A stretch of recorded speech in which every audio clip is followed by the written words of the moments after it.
Bismillahirrahmanirrahim. Assalamualaikum warahmatullahi wabarakatuh. Alhamdulillah, puji syukur tidak bosan-bosan ini kita sampaikan kehadirat Allah Subhanahu Wa Taala. Mudah-mudahan pada saat kini dunsanak ambo tamui dalam keadaan sihat-sihat saja. Baiklah, jo indak memanjangkan mukadimah, ambo langsung saja masuk ke topik yang kambo perbincangkan dalam acara curian adat kita pada saat kini. Sesuai dengan ambo janjikan, janji tentu ambo tapati, ikrar lidah tentu ambo muliakan. Ambo akan melanjutkan menjawab pertanyaan-pertanyaan yang sampai kepada ambo. Kepatangkol ambo jawab pertanyaan dari dunsana mengenai 3 pertanyaan, dan kini ambo masuk kepada pertanyaan yang berikutnya.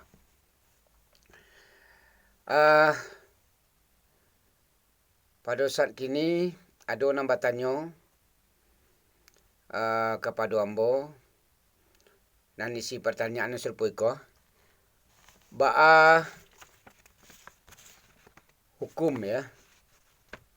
Hukum menantang mamak. Hukum menantang mamak di Minangkabau. Ko pertanyaannya. Jadi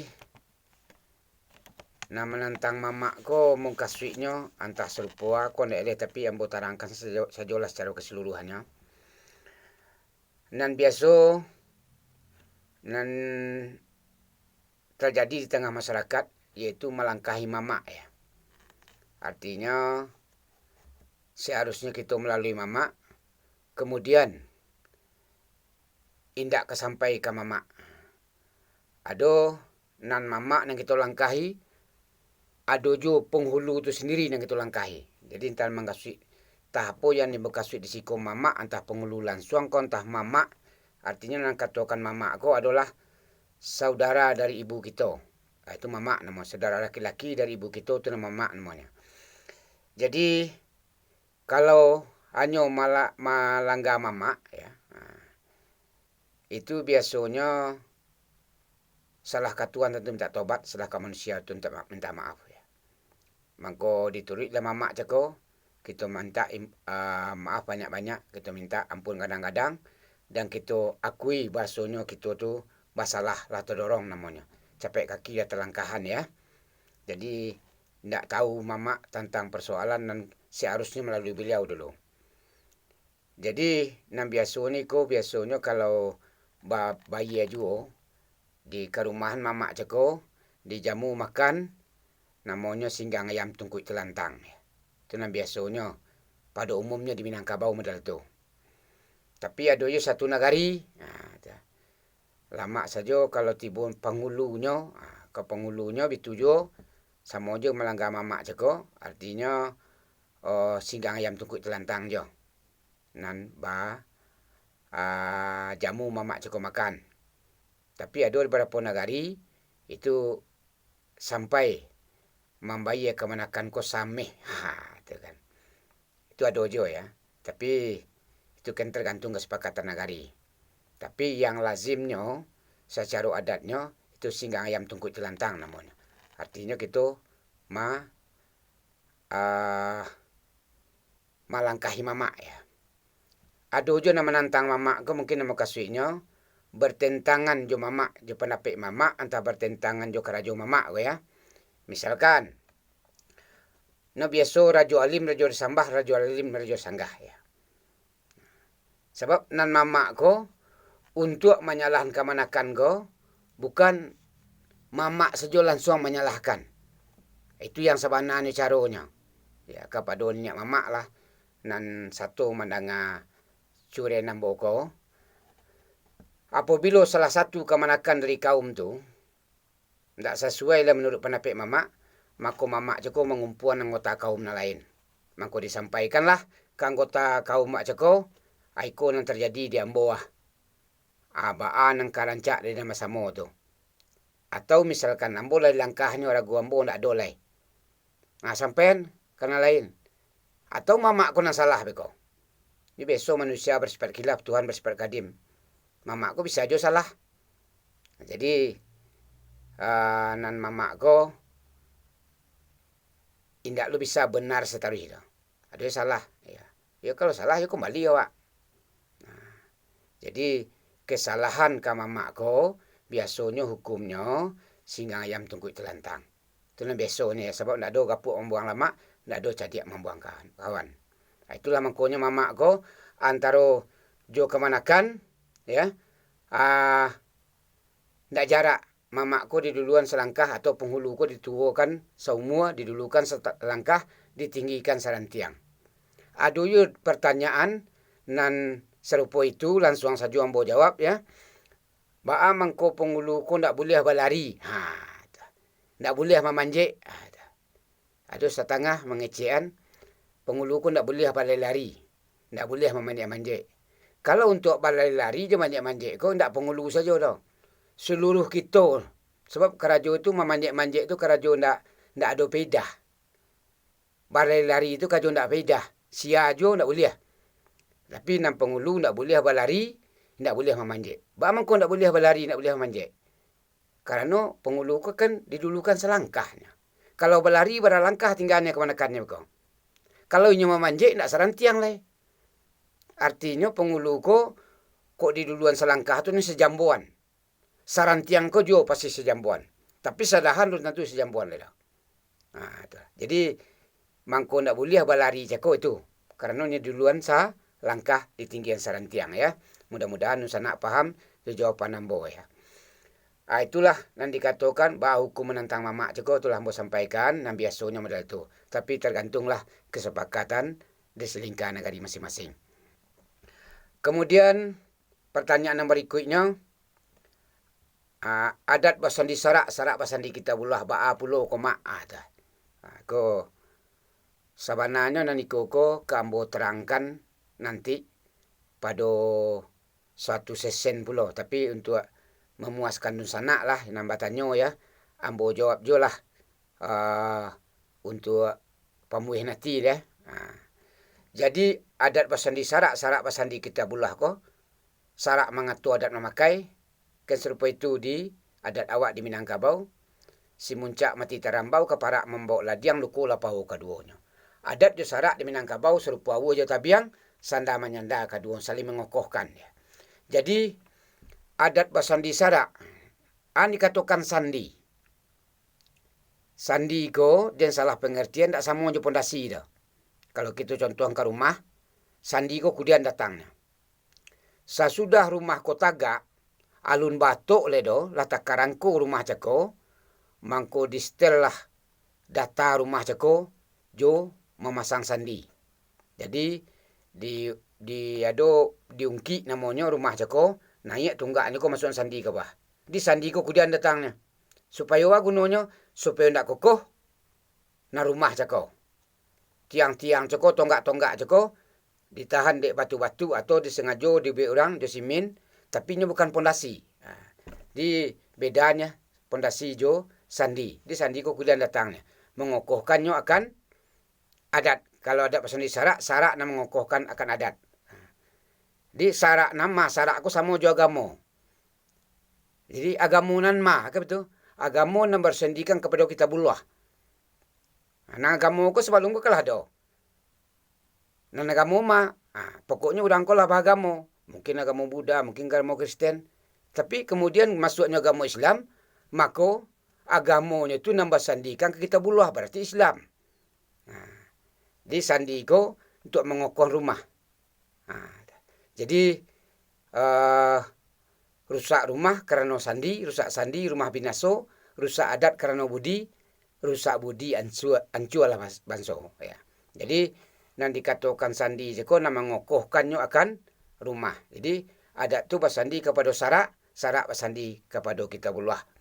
Jadi sarak mengatur adat memakai, apa nan dikatakan sarak dipakaikan di adat. Mukasuk yang dikatakan sarak di situ. Nan di mukasuk yang dikatakan sarak, segala sesuatu nan dilarang sarak, mangko ndak boleh dipakaikan di adat. Jadi bukannya sama ya apa nan di kerajuan sara harus itu di kerajuan adat. Ndak. Kalau seandainya harus nan di agamo di kerajuan agamo harus itu di adat, berarti adat itu sama juga agamo. Tapi ku ndak, ya. Tapi ndak menyalahkan kepada agamo. Contohnya garis keturunan. Kan ndak ada.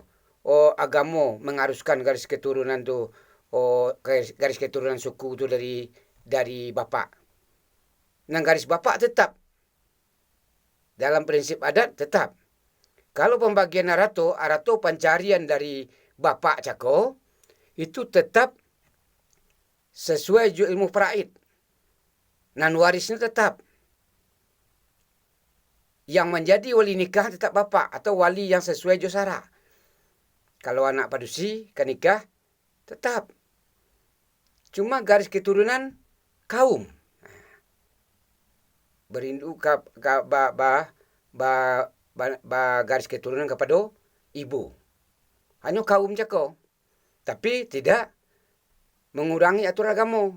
Jadi aku turun arato nan dikatakan sesuai jo adat jako, itu arato pusako tinggi jako, itu bukan milik seseorang, tapi milik bersama, harta serikat.